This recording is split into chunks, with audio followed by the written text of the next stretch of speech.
Well, hello and welcome to another episode of More Perfect Marketing. My name is David Baer, and I got a question for you. So, what do Dell computers, Dungeons and Dragons, an alleged misspelling of the term folk music, and a podcast about the power of sound all have to do with one another?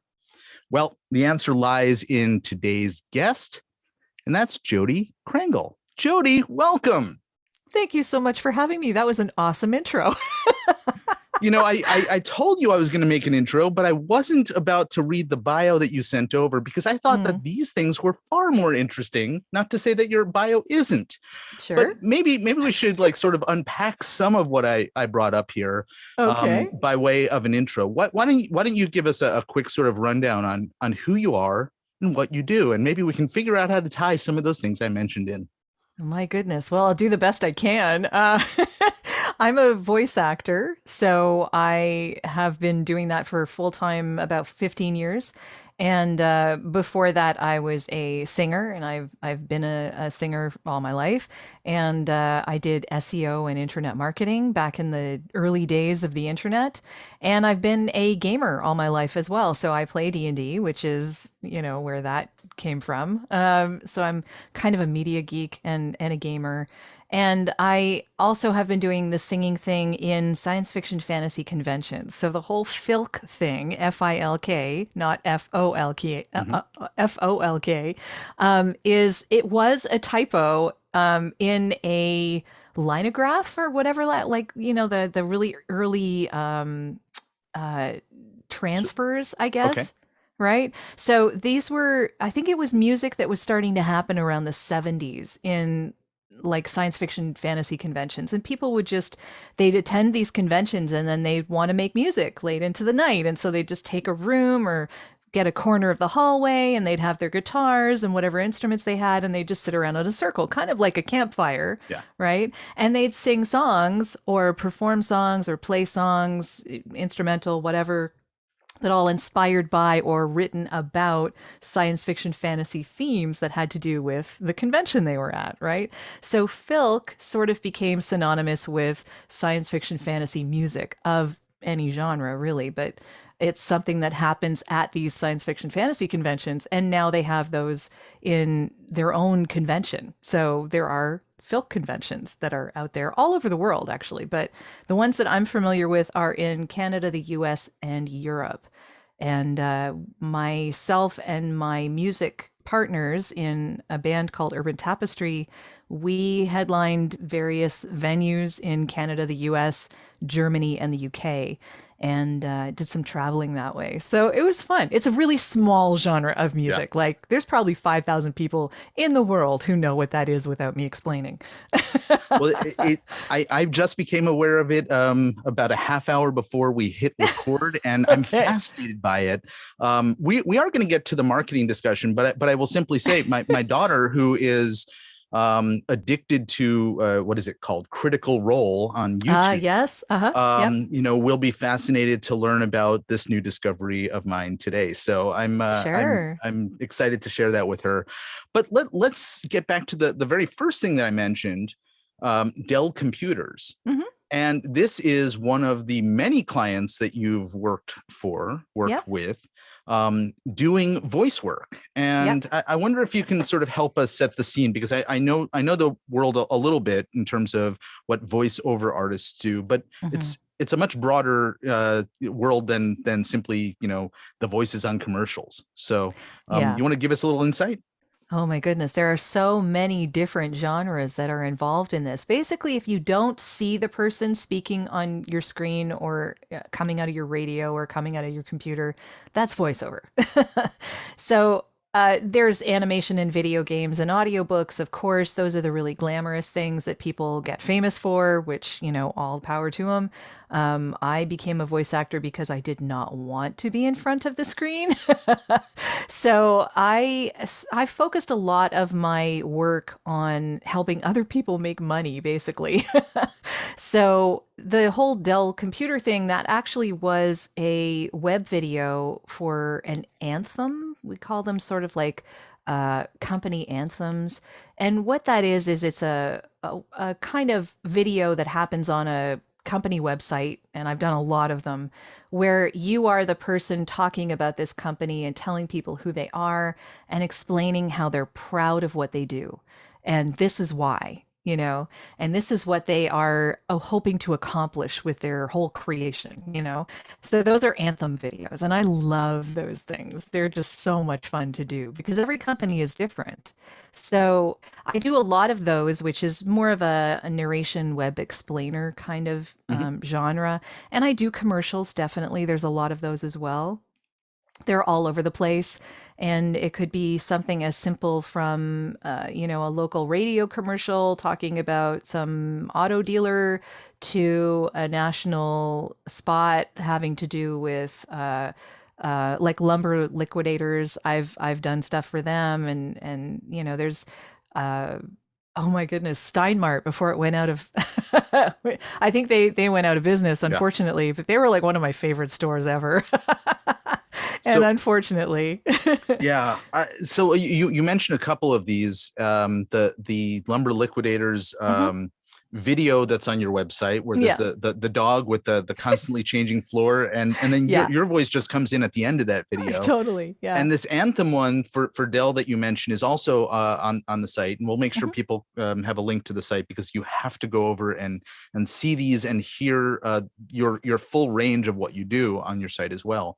But there's something about sort of the marketing aspect externally with the lumber liquidators. I think they've actually changed their name to like LL something. I can't. Yeah, they've shortened it to the Um, yeah. but the Dell one, where you said, well, it's just sort of an internal thing that they're It using actually to. wasn't internal. Okay, It was external facing, but it was on their website. It wasn't actually played on like broadcast television or got it, something like that. got it. So, but it was on their outward facing website. Yeah. The point that I was going to make, and it still holds true, is that Okay. we have many different audiences we market to, and Hmm. even if you are doing something for an internal audience, very often, especially in a large organization like that, you need to be getting everybody on the same page, or doing a rah sort of campaign for your Hmm. employees, and there's all kinds of different places where the work that you do can be applied in marketing, whether it's promoting a product or a business, to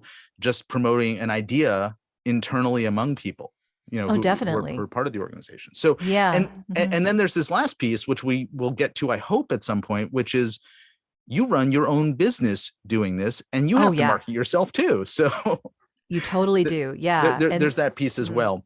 So I wanted to sort of just give the framework before we dive into the conversation around the role that sound plays and the importance of it. Sure. Um, because I think that this is an area of expertise that you have. In fact, you have a podcast that covers this topic. So if you wanted, if I handed you the mic and said, can we get your 3-5 minute spiel on sort of why we need to be paying attention to sound in the way that we're using sound in our businesses. I'd love to hear your thoughts and perspective on that.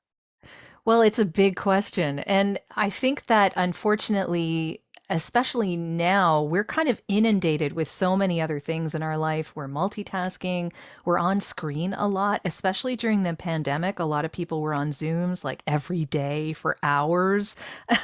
So when it comes to the visual, I think we're completely inundated. And what's happened is that we are becoming desensitized to it. So sound reaches us really deeply and viscerally and fast, actually. And that's kind of you can sort of see where that happened, for shows, TV show themes, or movie soundtracks, or podcasts are making this huge bump right now, and have been for the last several years. And it's because sound is able to fit into our lives in all of the many places that we now have little spaces, right? So at the moment we're multitasking in so many different areas, but you can listen to a podcast while you're doing your laundry. You can listen to an audiobook while you're commuting to the office. You can do all of these things, listen while you're doing other things. And that's kind of the beauty of sound. Also, I think that we are forgetting that communication is such a big part of our lives. And being able to hear someone's voice is just a great way to get to know them. I will say, like, for instance, I've been doing a lot of things on Clubhouse, which may or may not survive. I don't know. But um, one of When the they first came things, out, everybody said it was the best new thing, and it's been yeah, around. It's taken over. So I'm curious to hear what you think about it. The it may not survive comment sort of was well, intriguing. it may not survive in its current form, put Mhm. it that way. I'm not convinced that Clubhouse itself is the be all and end all of social audio. I think social audio is here to stay. And I just don't know what form it will end up Mhm. taking. But I will say that I've known people on social media for years and not known half as much about them, a quarter as much about them as having a half-hour discussion with them on Clubhouse, hearing their actual voice. Like, Yeah. that's just because when you have a conversation with someone, you get to know them so deeply because the tone of voice is really important. And you don't get that when you're just reading text or when you're not listening to sound. It just doesn't come through. So, I mean, I guess you can. I mean, it's not impossible. It's just easier when you have the audio cues as well as the visual cues. I And imagine it's yeah. easier to filter when you're taking time to think and then type or then tap with Oh yeah. your fingers. And so the text is often going to be a lot more guarded. Yes. Whereas when you're talking, things just sometimes come out. They just come out. Yeah, exactly. Like now. but uh but yeah, it's I think that sound is really important and I think that people don't pay as much attention to it as they should, especially when it comes to marketing and advertising. There's a reason why jingles were so popular. And there's a reason why I can remember jingles from 20 years ago. Mhm. That kind of thing, that consistent repetition of something you're hearing is just it's something that really hits our brains and is remembered. And let's face it, advertising is all about recalling what you heard or what you saw, right? If you don't remember what it was or who it was that was advertising to you, that's failed advertising, right? Well, So, I think you're making two really good points because as mhm, soon as you said, I remember things from 20 years ago, I'm thinking back to, I grew up in New York. mhm, I can remember not just jingles, but things that were repeated on ads. Like there was totally. a French restaurant in Manhattan called Capsuto Frere, and I remember the heavy French accent of the alleged maybe proprietor Yeah. who did the ad, and how he talked about there was easy parking and some other thing that he mentioned sticks in my head. I Yeah. remember a baby furniture store on Long Island where they were talking about they always had this gimmick about no talking orangutans in their ads, and I remember that. Okay. Yeah. But what I don't remember, and I had to go look it up the other day, was the name of that store. And Ah, so you can remember, bits and pieces of whether it's jingles or the copy from the ad, but the last point that you made, I think, is pretty important. yeah. Yeah. That's why a lot of Sonic logos will actually say the name of whatever the Sonic logo is for, because in a lot of cases that will remain much more memorable and able to be identified as the actual advertiser. So it really, there's a lot of different ways to use this, but the point being that your sound should not be the last thing you think about in your promotions. It really needs to be part and parcel with the visuals and whatever else you're going to be using in this campaign of whatever it is you're creating, because they work together. And tacking it on at the end, using some music piece from a license free music directory that anyone can use, right? So your nearest competitor could use the same sound, the same song that you're using from that directory, and no one can say boo about it. Unless you have your own sound and have given it some thought, then, I think you're doing your projects a disservice. Yeah, you're bringing up so many interesting points, and I'm relating it back to experiences that I've had very recently. I remember a commercial that I just saw Hmm. where I heard some music and I was thinking, oh, I know what this is for, and it wasn't. It was for a different product, but the music cued me into something else. The Yeah. other piece was I watched an entire ad. It was incredibly entertaining. I have no idea what the ad was for, but I Yeah. remember everything that happened in the story of the ad, right? Yeah. Yeah. Being clever doesn't always work in your favor. Yeah. I hate to say that. There's something called Story Brand. Have you Hmm. read that book? Sure. Yeah, and I really highly recommend a lot of people turn in, have a look at that book because it's really interesting to understand a little bit more of the psychology behind how our brains work. And really, the more information you're asking people to take in, the less they're going to remember. So when it comes to clever advertising, unfortunately, that works against you instead of in certain senses. I think it can work in some industries, maybe. Like you just have to experiment, I guess. But in general, the more things you're asking people to pay attention to, the more difficult it is to take in that information, the less they're going to remember it, unless you're repeating it many, many different times. If you see that same clever ad 50 times in the next, 2 weeks, it's likely that you're going to remember who it was for because it's clever enough you might want to know. Hmm. But if you're only hearing it once and then never again, so I think that the problem there is that it's not being used over again enough. If you're going to be Yeah. clever, make sure that you're letting people hear it enough times to get the information you're trying to impart. So the idea of blowing your entire ad budget on the Super Bowl and never ever having that ad run again, right? That doesn't have the kind of impact that it ought to. No, it really It needs doesn't. to. Yeah. Yeah, yeah.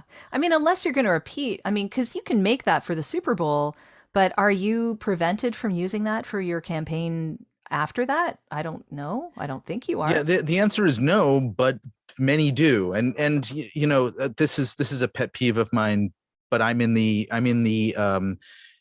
small business marketing space, Hmm. Hmm. and I'm in the business of training marketing agencies to be better with their clients and do better on behalf of their clients. But there's an entire world, and you've just been talking about creativity, that stems from the Madison Avenue world, which is all about advertising and creativity, much of which is built around who's going to win the award for the most creative and most fascinating ad, Yeah. regardless of its effectiveness, it actually building the brand or the business, or selling more of the product. Yeah, unfortunately. And I mean, I think every industry is guilty of that. Sure. I don't think it's just the advertising industry. But at the same time, yeah, consistent repetition is really your friend when it comes to this kind of stuff. And sound just reaches people deeply. So it's likely to be a really key component to that whole consistent repetition because that induces the memory in our brain. It gets things fired. And yeah, I think not using that is a mistake because you're not using the psychology behind these ads as much as you could, and that's doing your client a disservice. So I don't know how many. I've seen many examples of your advertising work on your website, and I'm curious, sort of the experience that you have, right? You're the hired talent who's brought in to play a specific role in the equation of getting the final ad produced. Hmm. But you've probably seen some really good and probably some really bad uh quality in terms of structure or the way that the message is delivered.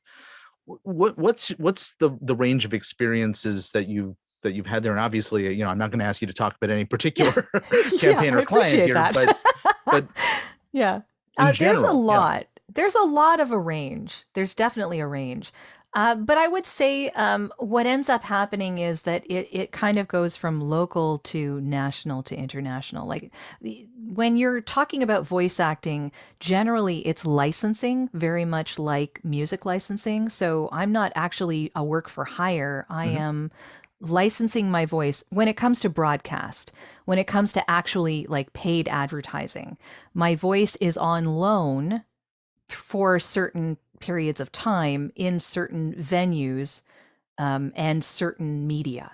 So you're kind of looking at a three-prong thing here. Okay. So is it local? Is it national? Is it regional? Is it international? So that's like the geography of it.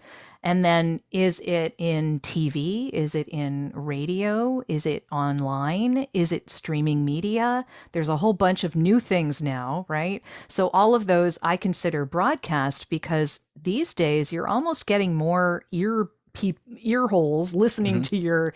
to your stuff online than you are on TV or radio.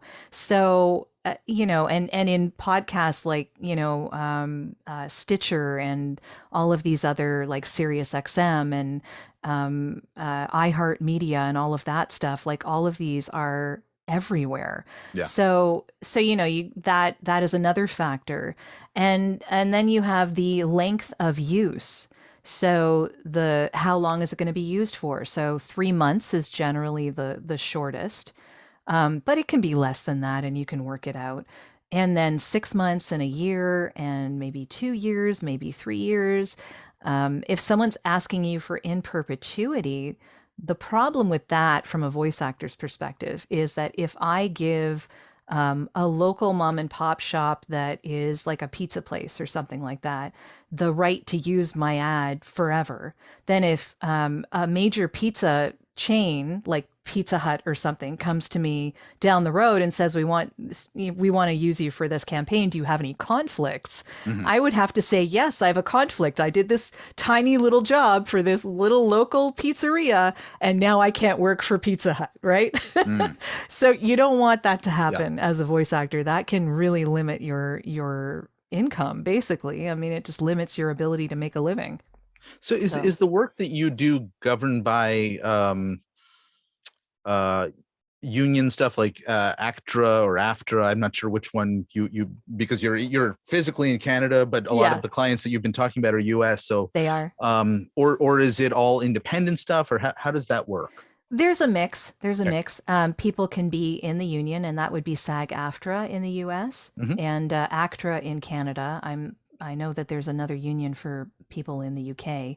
Yeah, it depends. I will say that there is a lot more non-union work out there these days, especially when it comes to commercial and corporate narration. Okay. But you will still find some union stuff. But yeah, it's the sound that people use for this is pretty important. So I have seen a range of like really good and really not so good. Yeah. But the reason I went into that whole thing about local, regional, national, etc., was because I tend to see the the smaller stuff, like the local stuff, tends to be the okay stuff. And the national stuff, where they're spending a lot more money on their production, tends to be the, oh, well, that's really cool. So it depends. And I've had some local campaigns that are fantastic and some national campaigns that made me go, what? Yeah. So I mean, it's nothing's written in stone, right? It just depends on the creative team. Some we were talking about creative versus effective before, Yeah. and I'm not sure that that's necessarily fair the way that I positioned that, but um, I often will see, and you're juxtaposing national or international versus local, Hmm. and I think about local or small businesses needing to, and if they're smart, often leveraging direct response kind of Hmm. positioning in their advertising, whereas national or international are often branding, where they're simply making people aware that they exist or reminding people that their product or service or brand exists. Yeah. It So I'm, depends on I'm what they're curious if you selling, see a though. difference there. Yeah, I think it really depends on what people are selling. When you're talking about a national brand, generally you're talking about things that are having to do with lifestyle or more general things like you were saying, more of a branding thing, getting people aware that they exist. When it's local, I still see the branding as being important because people get used to you based on how you look and how you sound. And those two together are a brand. It's Mhm. not just how you look, it's also how you sound. Yeah. So, are you a high end jewelry store in a particular area? Well, then you might want a certain sound. You might want a certain type of music. You might want a certain voiceover. You don't want to use 80s hairband on your on hold. Do you know what I mean? Hmm. Like these kinds of things that are just kind of, you'd think they would be no brainers, but they really aren't. Just following through with who you are in the sound as well as the visual. Yeah. And by the way, the on hold music, I like how you threw that in there, but it is key and Yeah. it is part of the sound branding or audio branding to use the name of your podcast, right? So Totally. Yeah. A lot of banks have this issue, I have to mhm. say. I know there are a lot more individual banks in the US than there are in Canada, Yeah.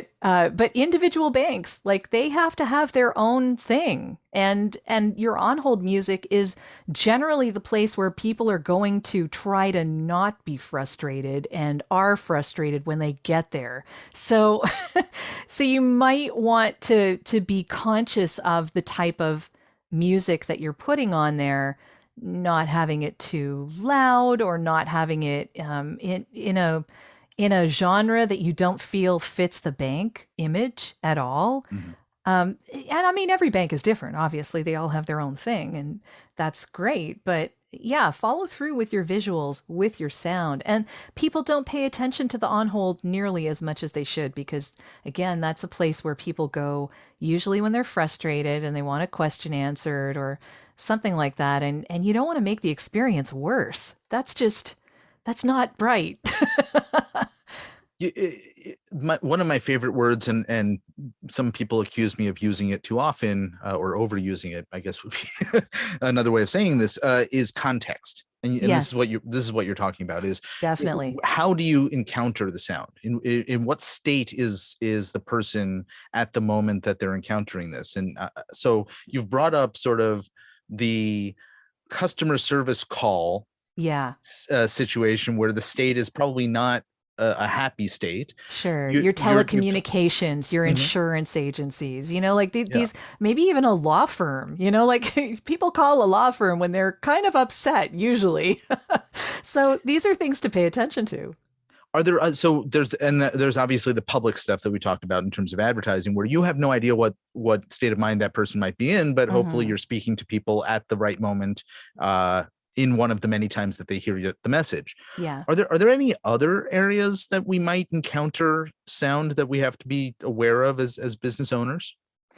Your physical location. I would be very conscious of this in your physical location. If you're like a clothing store, you might have a certain type of music that's being played while people are shopping. Mhm. If you're a restaurant, you may have a certain type of music that plays. And let me tell you, when it comes to a restaurant, be very conscious of that because there is actual research out there that hearing things can make you taste differently. Hmm. So there are ways that you can enhance someone's experience in your restaurant, and there are ways that you can take away from it. So just look into it and be very conscious of the music that you're playing, and make sure that it also has context. Well, you bring up restaurants, and I think we all have, some experience of music being too loud, which then makes Yeah. people be loud, which then makes the experience unpleasant and all of that. So yeah, I totally see what you're talking about, or I hear what you're talking about, I should say. Yeah, yeah. Or, if you're in an ethnic restaurant, you want to Mhm. hear that ethnic music. You don't want to Yeah. hear like top 40. Like that just ruins the experience. It totally makes sense. All right, we're gonna run out of time in a minute or two here, but I want to make Sure. sure we've covered a bunch of different areas, Hmm. and there's a lot of different things, obviously, from just what we've covered here, that you do in your business. So I want folks to have a sense of what you're doing, either on behalf of clients with your voice work or some of the other work that you do, helping, consulting, guiding, etc. folks as well.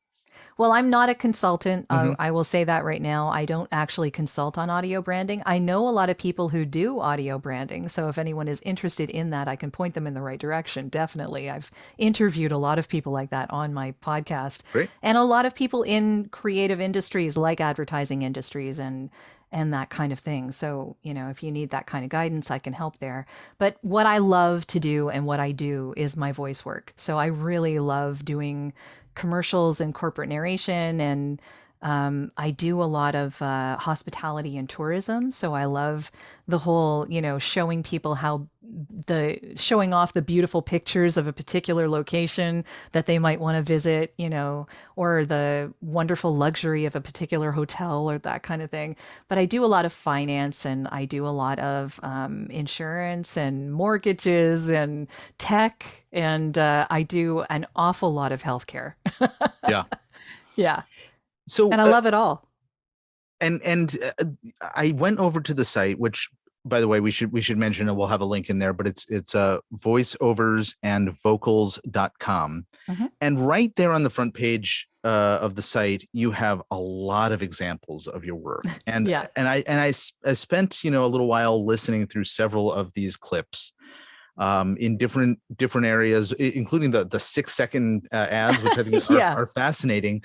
But your voice sounds so incredibly different throughout the range of things, and obviously that's the skill that you've developed as a voice actor, but also, again, I'll come back to my favorite word, context of Mm-hmm. just what else is happening around your voice too, right? Yes. The music and other sounds that might be happening as well.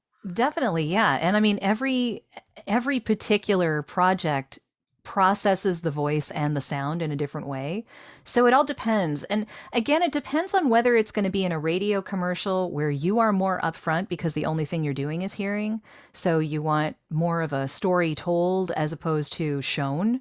Or if it's a video where you can show things on a screen and it's more like haiku poetry, right? Like I don't have to explain everything that's going on the screen. I can just be the person to point out the little pinpoint things that people need to pay attention to. So it just depends. And every production is different.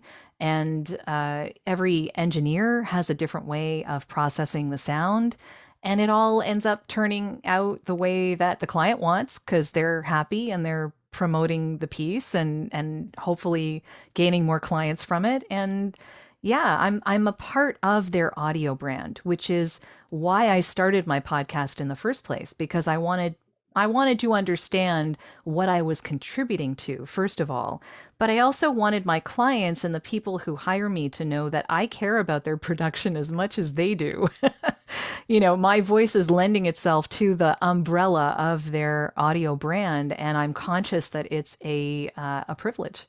So yeah, it's just something I'm fascinated by. That's great. I love that. I love that perspective and the way that you approach the whole thing. I highly recommend that our listeners head over to the site because it was a cool experience listening to the very different ways that you come across with the audio on these different clips. I'm So glad. once again, it's voiceovers, plural, and vocals.com. We'll have a link to that. We'll also have a link to your podcast for folks to give a listen. And if you're interested in chatting with Jodi, it's really easy to get in touch with her. She's got all of her contact info there, and the ability to reach out and chat about a project that you might be interested in having her work on. Sure. So I'm super excited to have had the chance to have this conversation. I think we'll be talking about more off air as well. Jodi Krangle, thank you so much for hanging out. I really appreciate it. Thanks so much for having me. This was a lot of fun. I appreciate it. Indeed. Folks, this has been another episode of More Perfect Marketing. Thanks for hanging out with us. And if you enjoyed the show or think that you know somebody who could benefit from listening to it, why don't you pass it along to them? And we'd love to hear your feedback and get your reviews as well. So thanks for listening. We'll see you here next time. Bye-bye.